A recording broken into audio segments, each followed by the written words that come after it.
भूमिपुत्रों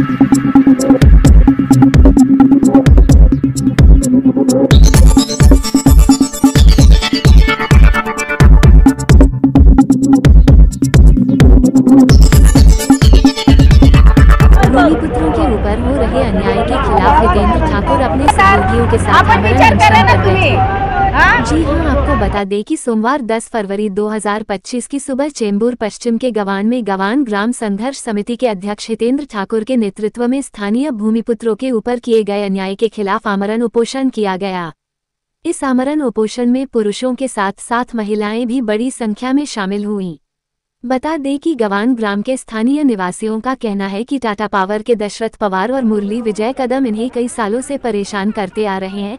in लोग का ये काम पुश्तैनी है। डेकोरेशन के इस काम पर अब ये लोग अड़ंगा डाल रहे हैं, इसलिए दशरथ पवार और मुरली विजय कदम के विरोध में आमरण उपोषण किया जा रहा है।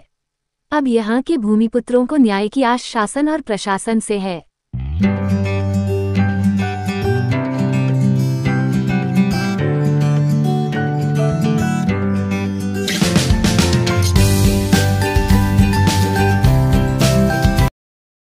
आम्ही गव्हाणपाड्याचे रहिवासी आहेत, गव्हाण गावातले स्थानिक भूमिपुत्र। इथं बरेच वर्षापासून आम्ही राहतोय।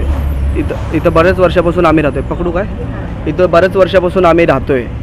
आज गेले 45-50 वर्ष झाले माझ्या वडिलांचा डेकोरेशनचा बिझनेस आहे। आम्ही इव्हेंट मॅनेजमेंटची कंपनी आम्ही चालवतो।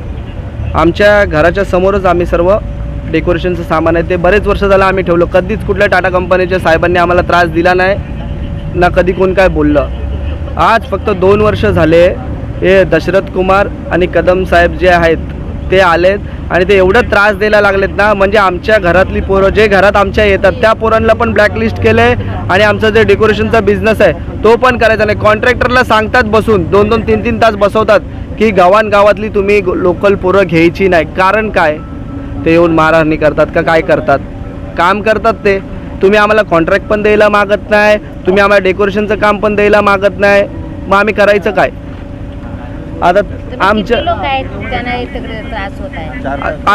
असे होते 18 जण। 18 दोघांपैकी ज्यांनी शिव्यागाळ केल्या गेटवरती कदम साहेबाला, आज ती लोक आतमध्ये 4 दिवस झालं त्यांना आतमध्ये घेतलेत आणि जी बाकीची पोरं होती ती कामाला आली त्यापैकी 6 पोरं आम्ही लोक आहेत ज्यांना आतमध्ये घेतलेलं। मग सिक्युरिटी गार्डला बोलून त्यांना बाहेर काढलं। तर सिक्युरिटीला आम्ही विचारलं, ते बोलतात साहेब आमचं नाव नका सांगू, कदम साहेबांनी आणि दशरथ कुमार साहेबांनी सांगितलं तुम्हाला बाहेर काढायला की पोरं नाही पाहिजे। माझं डेकोरेशनचं सामान पण आम्हाला 12 तारखेला डेकोरेशन बांधायचं होतं, फायनल द्यायचं होतं। तर आम्ही 8 तारखेला गेटवरती गेलतो, तर गेटातून आम्हाला सगळ्यांना बाहेर काढलं। म्हणजे माझा भाऊ जो सर्व डेकोरेशनचं बघतो ना त्याला पण बाहेर काढलं। तर आपले लोकप्रतिनिधी आहेत नवाब मलिक साहेब, त्यांच्या थ्रू आणि पोलीस प्रशासनाने थोडी आम्हाला मदत केली। तर त्यांच्या बोलण्यावरती आम्हाला आतमध्ये सोडलं, काम करायला दिलं। पर त्याच्यानंतर पण दुसऱ्या दिवशी एकच दिवस आणि ते डेकोरेशनचं काम करायला कमीत कमी 6 दिवस तरी पाहिजेच। तर ते जो माझा भाव आहे, लहान भाव, तो तिथं उभं राहिल्याशिवाय काम काय होत नाही। तरी त्याला बाहेर ठेवलं। मग तो कंटिन्यू कमीत कमी 8 तास तरी तो कंटिन्यू फोनवरती बोलत होता की तुम्ही असं काम, व्हिडिओ कॉलवरती की तुम्ही असं बांधा तसं बांधा। जोपर्यंत जो मूळ मालक आहे डेकोरेशनचा तोच नाही उभा राहणार तर कसं चालेल, कसं काम होणार? आमच्यापासून प्रॉब्लेम काय? स्थानिक भूमिपुत्रांनी जर कामं नाही करायची मग काय बाहेर येऊन करायची? आज माहुलच्या गव्हाणगाव जवळ आहे का माहुल जवळ आहे? आज माहुलची सर्वे आतमध्ये का आणि गव्हाणचे बाहेर का? त्यांना पण ब्लॅकलिस्ट केलेलं त्यांनी। तर कदम सरांना गेटवरती शिव्या दिल्यात। वाटलंच तर तुम्ही आता पण CCTV फुटेज चेक करू शकता। आणि ती 4 पोरं आतमध्ये, त्यांच्या गाड्या आतमध्ये। तुमची पुढची प्रक्रिया काय होणार? आमरण उपोषण किती दिवस चालणार? आता बघू, पोलीस स्टेशनला या बोलतायत, आता पोलिसांना सहकार्य आपण करू। पण जोपर्यंत आम्हाला नाही भेटत आम्ही उपोषण सोडणार नाही। त्याला एवढं सतवले ना, त्यांनी सहन केलं, तो स्वतः बोलतात का मारेल, एखादा मारेल म्हणून एवढं हॅरेसमेंट केले त्याला। एका पोराने कंपनीत तसं केलं तर त्याला कामावर ना काढलेलं आहे। मग त्या कंपनीतला व्यक्ती जर एवढ्या पोरांना त्रास देतो तर त्याला का अजून ठेवलंय?